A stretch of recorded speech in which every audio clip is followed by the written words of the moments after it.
Welcome to my kitchen. I'm gonna make Swiss Meringue Buttercream, raspberry flavored this morning with frozen egg whites. So get out your mixer and your double boiler and let's go have some fun. Yes, you can use frozen egg whites for practically anything. And it comes in handy for when you have like 9 egg whites left over from when you made that deep dish custard tart. And sometimes I'll have 2 egg whites left over from a recipe, and then I just go and get 1 egg white, put it in, and I've got enough for meringue cookies.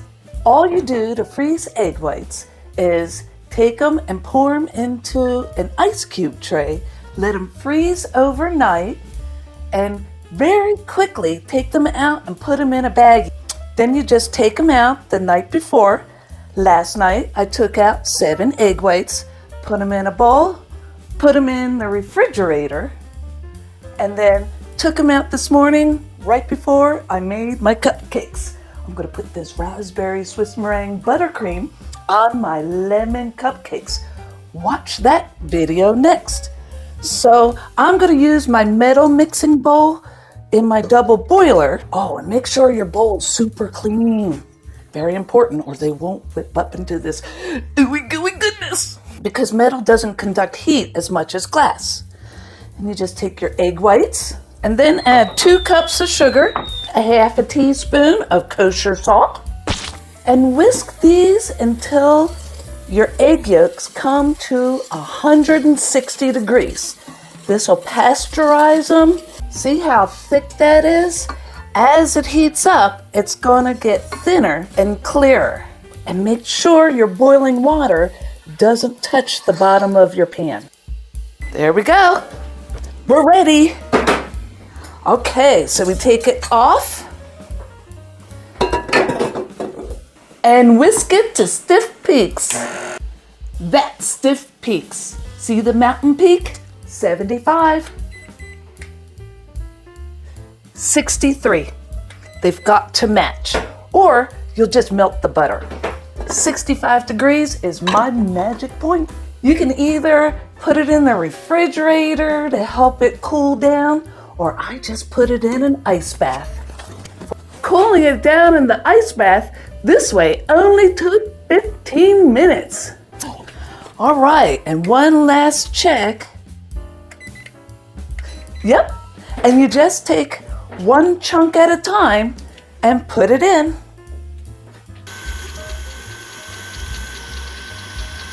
It might start looking a little soupy, but don't worry, it'll all come together in the last stick of butter. Look! Whoa! Last stick of butter. Poof! It all comes together. Now I'm going to scrape down my bowl just to make sure there's not any meringue hanging out anywhere. All the way down in there. Now to flavor it with raspberry, I'm still going to add vanilla, 1 teaspoon. Vanilla's kind of like a base flavor. And 10 ounces of raspberry spread. You would think that this is going to make it liquidy, but it won't. It'll all come together. And I don't really like this color red, so just to give it a little bit more pizzazz, I'm going to add some red food coloring. Just a few drops at a time. And I'm going to switch over to the paddle attachment because we just whipped in a ton of air. And that's going to make my piping bag burp. That's the way. And I don't want to do that. So the paddle attachment will take out some of that air.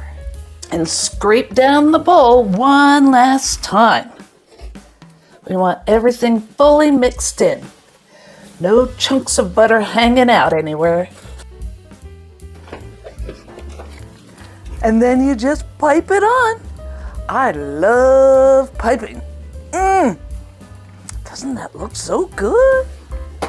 And I like to garnish each one with a raspberry. Just a little extra touch.